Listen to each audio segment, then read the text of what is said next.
Queue న్యూస్లో పనిచేయటకు senior video editors కావాలను సంప్రదించవలసిన నెంబర్లు 8688926084. జరిగినటువంటి రగడ అంతా చూస్తూ ఉంటే కేంద్రం వర్సెస్ తెలంగాణ అనేటువంటి తీరులో జరిగింది.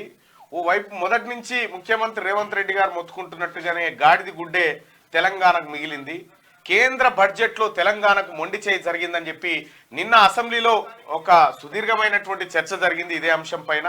అయితే ఇక్కడ బీఆర్ఎస్ పార్టీ మీది తప్పంటే మీది తప్పని, అటు భారతీయ జనతా పార్టీ మీ ఇద్దరు కలిసి ఆడుతున్నటువంటి డ్రామా అని చెప్పి బీజేపీ వాళ్ళు కాంగ్రెస్ బీఆర్ఎస్ ను, అలాగే కాంగ్రెస్ పార్టీ మీ ఇద్దరు కుమ్మక్కయ్యే తెలంగాణకు మొండి చేయి చూపించారు అనేటువంటి మాట చెప్తా ఉన్నారు. ఇక్కడ ఎవరి వాదం ఎలా ఉన్నప్పటికీ కూడా తెలంగాణ రాష్ట్రం కేంద్ర బడ్జెట్ లో తీవ్రమైనటువంటి అన్యాయాన్ని చేయూసింది ఈసారి.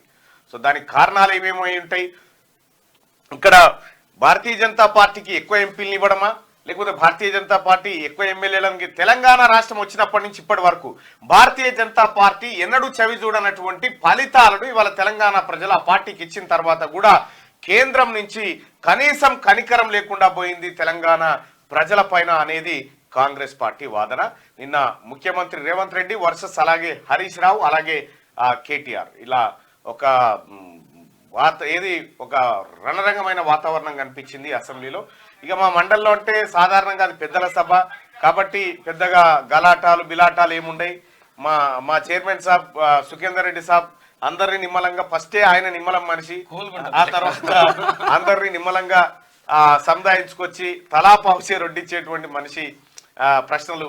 సో ఆ రకంగా మండలి మాత్రం ముందుకు పోయినప్పటికీ కూడా ఇవాళ మధ్యాహ్నం 12 గంటలకు తెలంగాణ రాష్ట్ర బడ్జెట్ ను ప్రవేశపెట్టబోతా ఉంది తెలంగాణ ప్రభుత్వం. ఆర్థిక మంత్రి బట్టి విక్రమార్క గారు బడ్జెట్ ను ప్రవేశపెట్టబోతా ఉన్నారు. ఈ బడ్జెట్ లో ఎలాంటి అంశాలు ఉంటాయి, కేంద్రం నుంచి ఏమన్నా గ్రాంట్లు వస్తాయేమో, ఆ గ్రాంట్ల ఆధారంగా బడ్జెట్ రూపకల్పనలో ఏమన్నా మార్పులు చేర్పులు ఉంటే చేసుకుందామన్న ఉద్దేశంతో రాష్ట్ర ప్రభుత్వం వేచి చూసింది. అయితే కేంద్రం నుంచి ఎన్నిసార్లు మొత్తుకున్నా, కేంద్రం దగ్గరికి పోయి ఎంత మొరబెట్టుకున్నా మీరు పెద్దన్నలాగా ఉండాలని చెప్పి రాష్ట్ర ప్రభుత్వం నుంచి ఈ ప్రతినిధిగా ముఖ్యమంత్రి, ఉప ముఖ్యమంత్రి, మంత్రులు ఎంతమంది పోయి మోడీని కలిసినా ఎలాంటి లాభం లేకుండా పోయింది. ఇక తెలంగాణ ప్రజలారా, మన బడ్జెట్ ఇక మన పైసలతోనే రూపొందాల్సిందే. అవి కూడా మన పైసలే, కానీ వివక్ష చూపించారు కాబట్టి తెలంగాణ అసెంబ్లీలో ఇప్పుడు పెట్టబోయేటువంటి బడ్జెట్ సో మరి అది ఏ విధంగా ఉండబోతా ఉంది, మధ్యంతర బడ్జెట్, ఆ తర్వాత ఇప్పుడు ఈ బడ్జెట్, దీంట్లో ఏమైనా మార్పులు చేర్పులు ఉండబోతా ఉన్నాయా, అదే ఇవ్వబోతా ఉన్నారా, ఏ అంశాన్ని కూడా ఇందులో ఇవాళ బడ్జెట్ లో ప్రస్తావించబోతా ఉన్నారు. మొత్తానికైతే తెలంగాణ బడ్జెట్ ఇవాళ చాలా ఆశాజనకంగా ఉంటుందని మేమందరం భావిస్తా ఉన్నాం. ముఖ్యంగా హెల్త్, ఎడ్యుకేషన్ అలాగే క్యాస్ట్ సెన్సస్ కూడా, ముఖ్యంగా తెలంగాణ రాష్ట్రంలో కాంగ్రెస్ పార్టీ ప్రభుత్వం ఏర్పడిన మొదటి 6 నెలల్లోనే క్యాస్ట్ సెన్సస్ చేస్తామని చెప్పి కాంగ్రెస్ పార్టీ తన మేనిఫెస్టోలో పెట్టుకుంది. అలాగే దాన్ని అంతే పవిత్రంగా భావిస్తా ఉంది. కాబట్టి క్యాస్ట్ సెన్సస్ ప్రక్రియ కూడా ప్రారంభమయ్యేటువంటి అవకాశాలు మెండుగా కనిపిస్తా ఉన్నాయి. ఇంకా అంతేకాదు ఇట్లా బీసీ, ఎస్సీ, ఎస్టీ సామాజిక వర్గాలకు సంబంధించినటువంటి నిధుల విషయంలో కూడా ఈసారి భారీగా అంచనాలు ఉన్నాయి ప్రజలందరికీ. సో గతంలో బీఆర్ఎస్ పార్టీ ఈ సప్లాన్ నిధులనే ఉల్టా ఎత్తుకపోయి బీసీ, ఎస్సీ, ఎస్టీలకు అన్యాయం చేసింది. ఆ పరిస్థితి లేకుండా ఈ వర్గాల ప్రయోజనాల కొరకు ముఖ్యమంత్రి రేవంత్ రెడ్డి గారు అలాగే డిప్యూటీ సీఎం బట్టి విక్రమార్క గారు చాలా కృషి చేశారన్న విషయం అర్థమవుతా ఉంది. మొత్తానికైతే బీసీ, ఎస్సీ, ఎస్టీ ప్రజలారా, ఇది మన బడ్జెట్ లాగా ఉండేటువంటి అవకాశం ఉంది.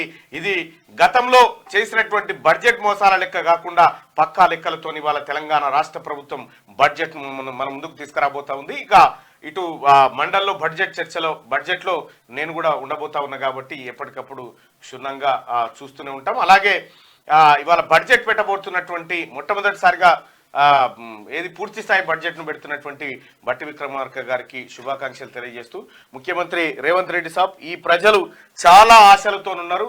ముఖ్యంగా మాలాంటి వాళ్ళు ఉన్నది హెల్త్ అండ్ ఎడ్యుకేషన్ అనేటువంటి ఒక బలమైనటువంటి ఆ అంశాల మీదనే దృష్టి పెట్టినాం. ఇతర అంశాలు కూడా ఉన్నప్పటికీ ఇవి ప్రాధాన్యత అంశాలు కాబట్టి హెల్త్ బడ్జెట్, ఎడ్యుకేషన్ బడ్జెట్ మెరుగుపడాల్సినటువంటి అవసరం ఉంది. ఎందుకంటే గతంలో కేసీఆర్ ఉన్నప్పుడు 4% దాటనీయలే హెల్త్ బడ్జెట్, అలాగే ఎడ్యుకేషన్ బడ్జెట్ కూడా 7% దాటనీయలేదు.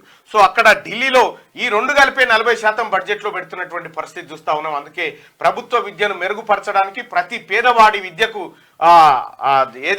మనం చేరువ చేయడానికి ఈ బడ్జెట్ అనుగుణంగా ఉండాలి. అలాగే రైతులు, కార్మికులు, కర్షకులు అందరి ఆకాంక్షల మేరకు ఈ బడ్జెట్ ఉండాలని యావత్ సమాజం అంతా ఎదురు చూస్తూ ఉంది. సో మీ పైన పెట్టుకున్నటువంటి ఆశలకు ఇవాళ తెలంగాణ సమాజం తల ఎత్తుకునే విధంగా బడ్జెట్ ఉంటుందని మనసారా కోరుకుంటే క్యూ న్యూస్ లో పనిచేయటకు సీనియర్ వీడియో ఎడిటర్స్ కావాలను సంప్రదించవలసిన నెంబర్లు 8688926084.